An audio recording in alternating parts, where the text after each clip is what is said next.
I was born in a snow-laden hamlet, peopled by Harvins, small folk more accustomed to the plow than the sword. We believed the skies far too vast for us, and, as I was soon to learn, its dangers far too many. It happened when I was yet a green, callow youth. I strayed beyond our fences and into the claws of a monster. I cried for help, but all that met my voice were the howls of the wind. Abandoned even by hope, I could only give myself up to death. But before the darkness took hold, I saw brilliant figures skimming the sun-kissed snow. They were the Lumiel Order of Holy Knights, come to my rescue. Oh, that there were words bright enough to reflect their flashing swords as they did battle with the beast. Or sounds tender enough to echo the kindness with which they took my hand and led me home. What can I say, but that they were as mighty and generous as the sun? On that fateful day, they gave me life and guidance. I learned that by shutting your eyes to danger, you only leave it free to wander in the darkness. Thus, I resolved to turn toward the light and become defender to the skies. I would join Lumiel and, with my farmer's hands, bear aloft the banner of virtue. I threw all my being into training, begrudging no amount of sweat or tears.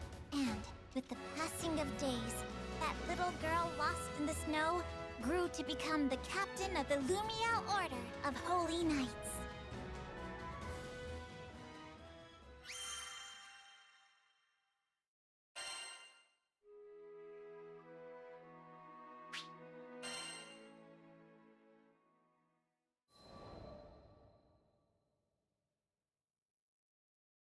As captain of an Order of Knights, I was faced with a colossal problem. And that was my small stature. No one had ever heard of a Harvin leading a charge, what with our stout legs and poor reach. Now that I lived among drafts and humans, I would have to develop a style of combat that would turn my size, if I may so phrase it, into a matter of little importance.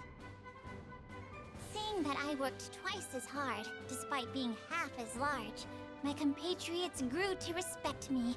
When I was appointed captain, their very heartstrings thrummed with joy. But even the brightest diamond has its flaws. Within Lumiel's proud walls, there were some that scoffed to behold a Harvin captain of their knights. For my part, I cared not what was said of me. However, I would not stand to have the good names of my comrades dragged through the mud. We are an august and redoubted order, and I'd rise up to that image by any means necessary. Thus began my days of height exercises, stretching devices, and miraculous concoctions. Not all came from reputable sources, but I took a tactical approach. If it had a chance of working, I'd try it. Days grew into weeks, which grew into months. But I grew not 1 inch. Then, it happened.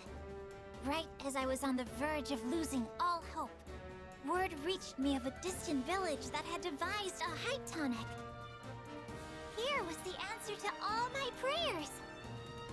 With expectation lending a spring to my step, I slipped from my quarters and set out on my quest.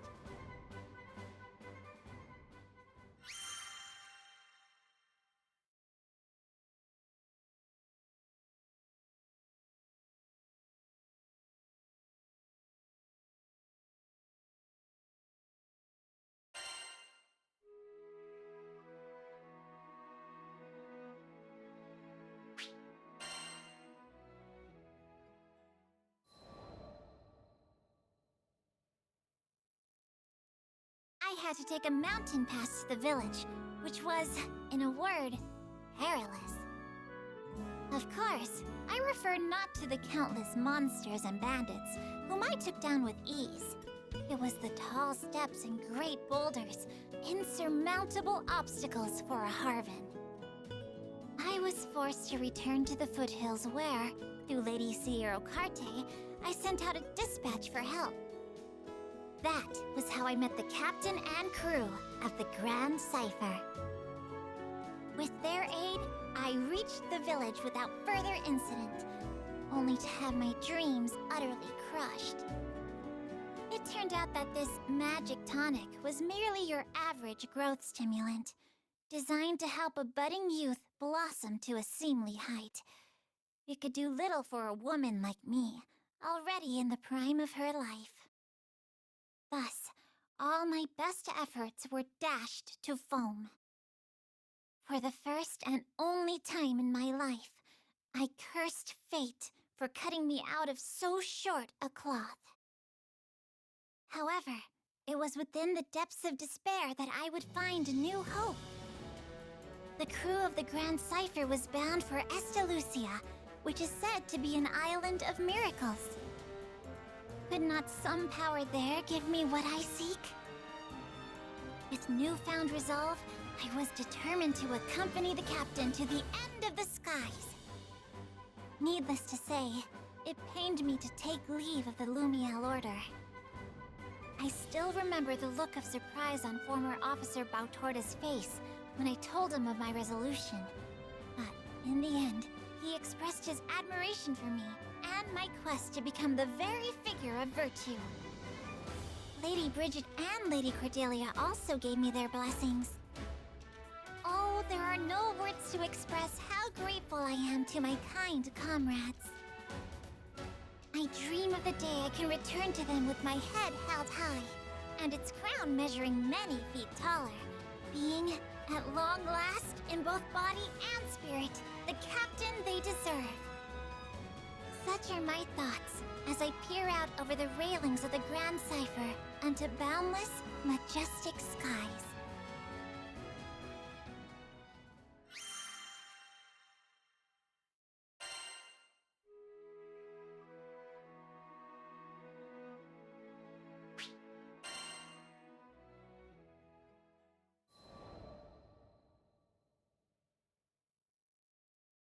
One day, when I was visiting Seed Hollow on business, I espied a young man crouched in a corner of the central plaza.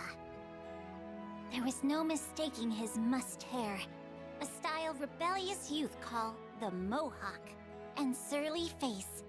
Here was Sir Soupstock, helmsman of the family Zothba. Is something the matter? The lad met my inquiry with a scowl. The hell are you looking at? Beat it, kid. Wait, hold on a sec. Ain't you a part of that crew? Assured of my goodwill, Sir Soupstock unfolded his troubles. Whilst making his usual rounds squaring away accounts, the lad had met with some resistance.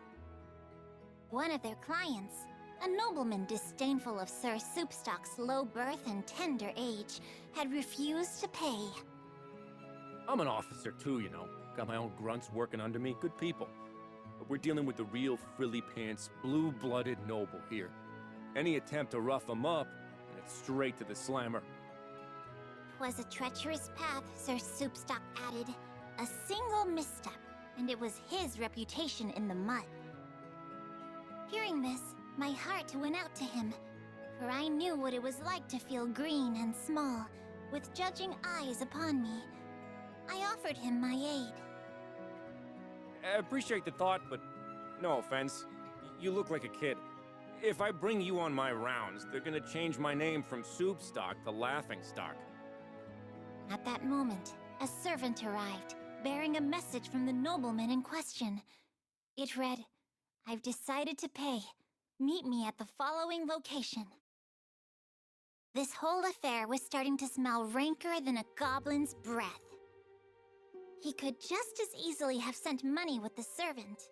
Why go through the trouble of arranging yet another meeting? There was mischief afoot, and I resolved to accompany Sir Soupstock to stop it in its tracks.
We arrived at the appointed location, a corner of Castle Seed Hollow, to find the nobleman gazing down at us from a parapet.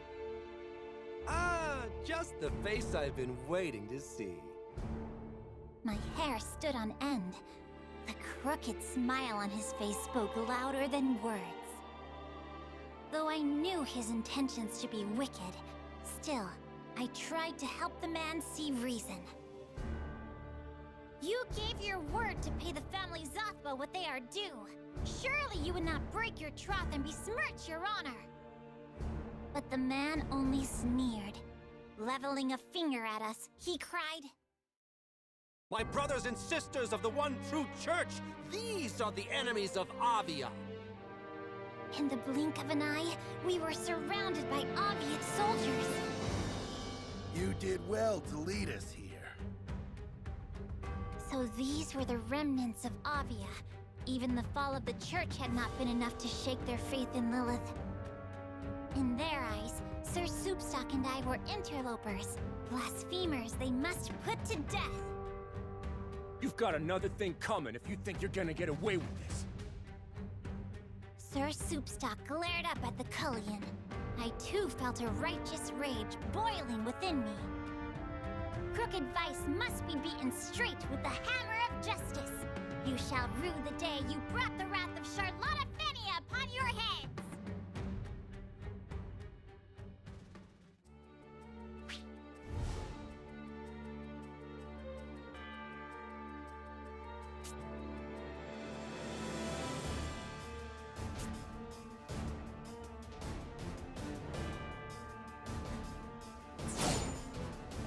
If you will not listen to our demands, I shall be forced to compel you to.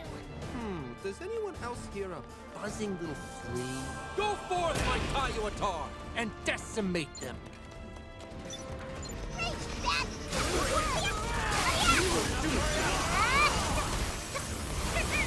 Oh, most impressive! Good thing not a coin was spared to ensure your defeat. If you've got that much...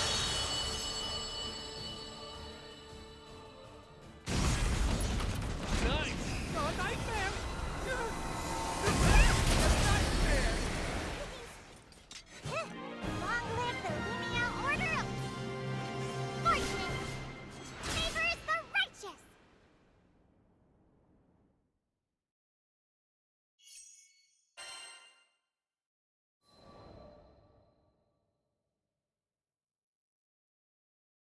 Sweet blazing broth. That crew of yours really is full of beasts. After making some courteous response to Sir Soupstock, I turned my attention to the nobleman. You must pay for what you bought. I thought even children knew that. And so, with many groans and grimaces, the varlet handed Sir Soupstock what he was owed. You sure got me out of a tight spot. Thanks. And sorry about all that crap I said about you looking like a kid. I assured him there were no hard feelings. Comforted, he continued. I shouldn't be saying this, being in my line of business at all, but truth is, I'm not much of a fighter. Would have been dead meat if it weren't for you. He confided in me that, when the Tayuitar appeared, he felt the blood of courage draining from his body. I too am not immune to fear, but as a pure and righteous knight of Lumiel, I have duty, honor, and purpose as my guiding lights. Hearing that, Sir Soupstock graced me, for the first time that day, with a shy smile.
there's this special request.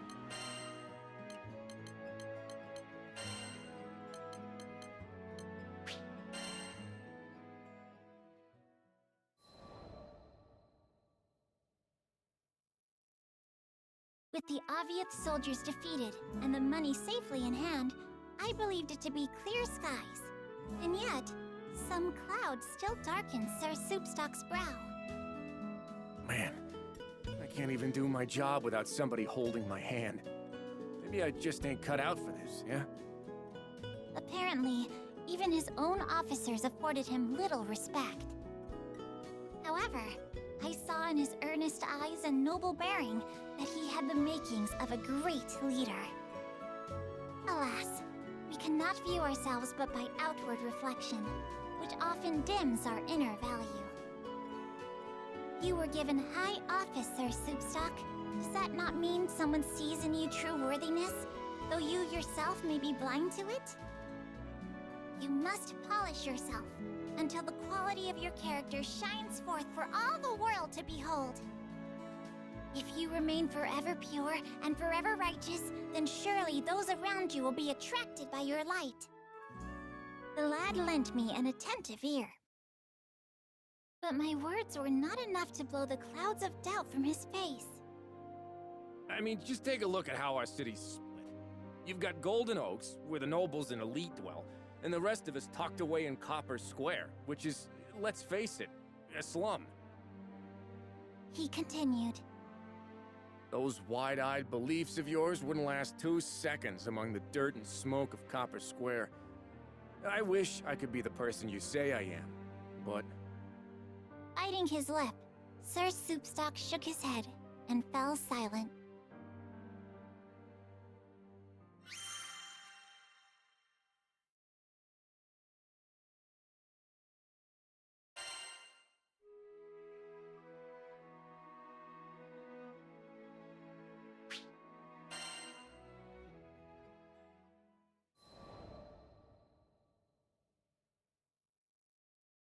A few days later, Sir Soupstock asked me to meet with him again. In a cozy Seed Hollow tavern, he told me he'd investigated our erstwhile friend, the nobleman. It seemed the scoundrel was now prancing about the city, spreading lies and slander about the family Zothba. Sir Soupstock hoped to make his own rounds and mend what damage he could. But, fearing yet another ambush from Avia, he hoped I would accompany him as his guard. His own staff, infuriated by the nobleman's dastardly doings, were foaming at the mouth and mad for a fight. However, the level-minded Sir Soupstock knew that stooping to bloody violence would only further stain their image. I've gone through his dirty linen, and believe me, there's a lot of filth. I'd leak it now, but with these rumors floating around, I don't know if anybody'd believe me. Never one to stand for such injustice, I began cudgeling my brain for a solution.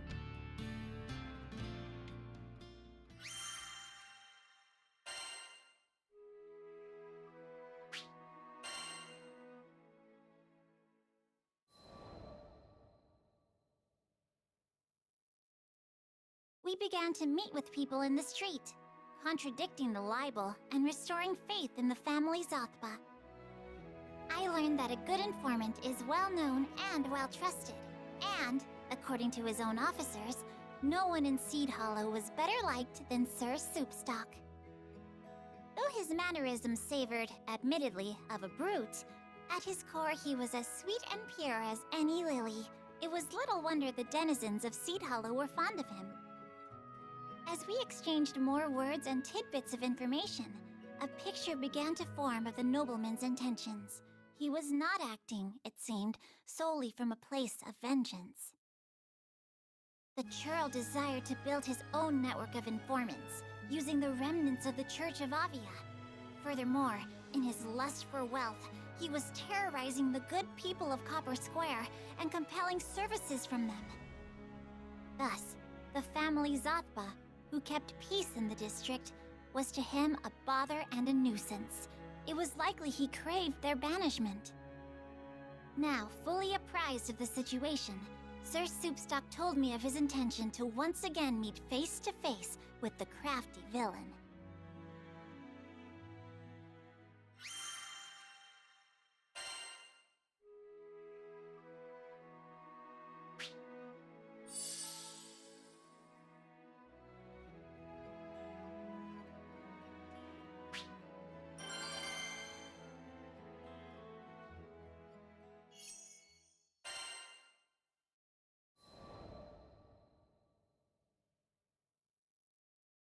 We called upon the nobleman, who, as before, had found himself a lofty place to stand, no doubt to compensate for his lowness of character.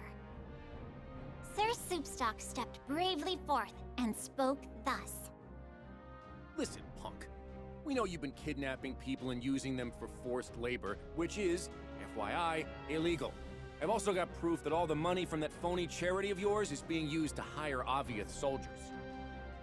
And? The nobleman showed no sign of discomposure. Not one hair on his well-groomed head stirred. And yet, Sir Soupstock, bless his valiant soul, refused to back down. Once this information gets out, you can kiss your fancy-ass titles goodbye. Oh, but it's not going to get out. You see, that's why I've threaded together my lovely little network. Those rumors I circulated? Merely the opening act. I've got the soldiers now, and come next week, it's curtains for the family Zoth. The nobleman showed his teeth in a glacial grin. So you want all-out war? But why? Sir Soupstock stared back, fuming. Well, I suppose there's no harm in revealing my master plan here. Dead men tell no tales, and all that. In the nobleman's eyes, coins from his charity were trickling toward a worthy cause, the subjugation of Copper Square. Putting the people there to work, he said, would do wonders for Seed Hollow's economy. Can't you see? I'm taking rubbish and forming it into something useful. You and all you Zoth but toadies are standing in the way of progress.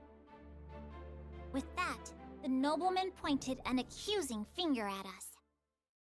These interlopers mean to hinder the mission of the church. Destroy them. At the sound of his voice, Aviath soldiers sprung from the shadows and hemmed us in. Stand down, Sir Soupstock! I shall teach them a lesson they won't soon forget! Here was a knave that would exploit the weak for his own profit. If I failed to make him repent his crimes, it would be a stain on the name of the Lumiel Order! Fall, so that our church may rise again. I shall never fall to wickedness! Good? Evil? It's all relative. It's the winners who write history after all. And let us see who fights for the stronger cause! You're gracious, little flea, I'll give you that. But this time, I brought my most ruthless warriors. Violence and fear. Do you want this to be your legacy? At least I shall have a legacy. I am invincible!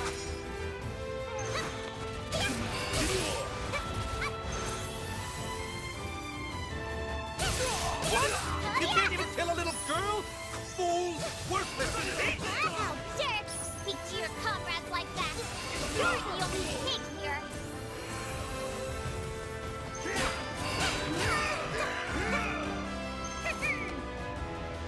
Got you!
impossible! How were all those soldiers defeated by a single girl? Fortune favors the virtuous. Fortune favors the righteous.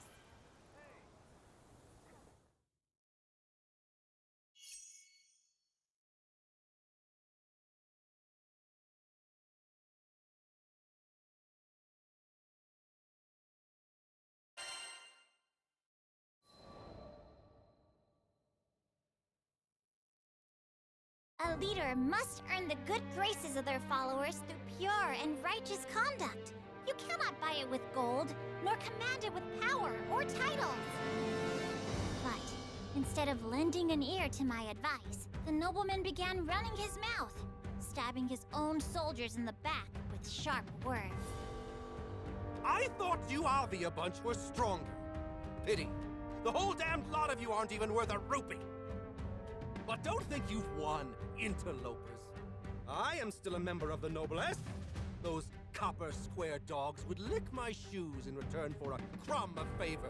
You may celebrate for a day, but the ultimate triumph shall be mine! You sure about that? Sir Soupstock pulled a transceiver from his pocket. Everything you've said to us, you've said to those copper square dogs. Face it, jackass. You're finished. Voices of censure and indignation began to spill from the transceiver. As Sir Soupstock turned a dial, they magnified, filling all the air with rage. It can't be. Here and there, amongst the heated words, were cries of exultation and praise for the family Zakba. Thus, overcome by a raging sea of noise, the nobleman bowed his proud head and fell to his knees.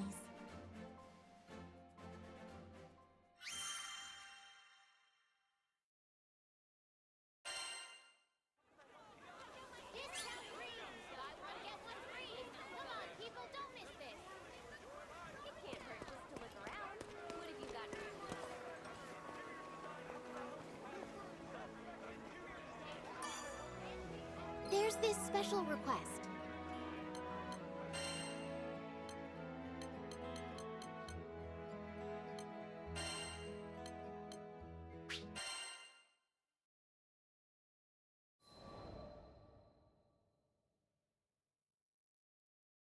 Sir Soupstock and his staff expressed great admiration for my swordplay.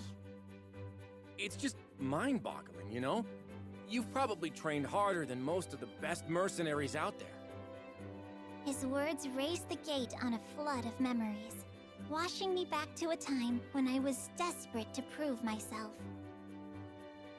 Yes, it took hard training and much toil to come this far, but I would have collapsed by the wayside long ago if there hadn't been people who supported me on my path. I am where I am because of them. Now, I tried to pay their goodwill forward by helping others as they helped me. So you never stopped trying to be the best version of yourself. Sir Soupstock turned his eyes toward the heavens. I wish I could be strong like you. I wish I had the guts to just go busting in through the front door, sword blazing and ready to dispense justice. Hearing this, all of his officers raised their voices in protest. But you are strong. You got it all, man. The brains, the chill, the network, and the integrity.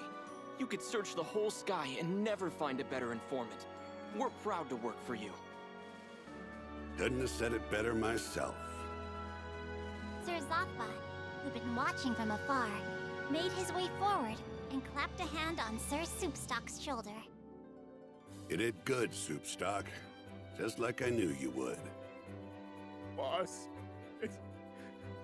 it's an honor. And that was the first time I ever saw Sir Soupstock give free rein to his emotions.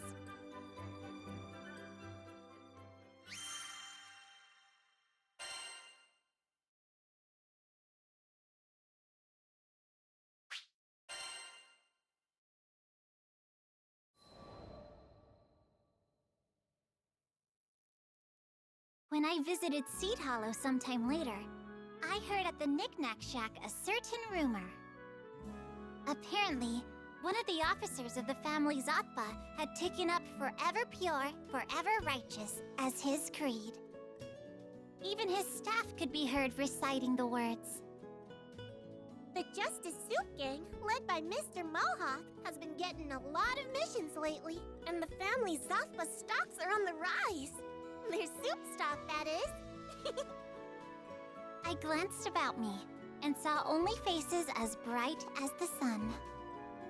And I knew in my heart that the warmth of those smiles did not derive from Lady Sierra Carte's rather pitiable jest.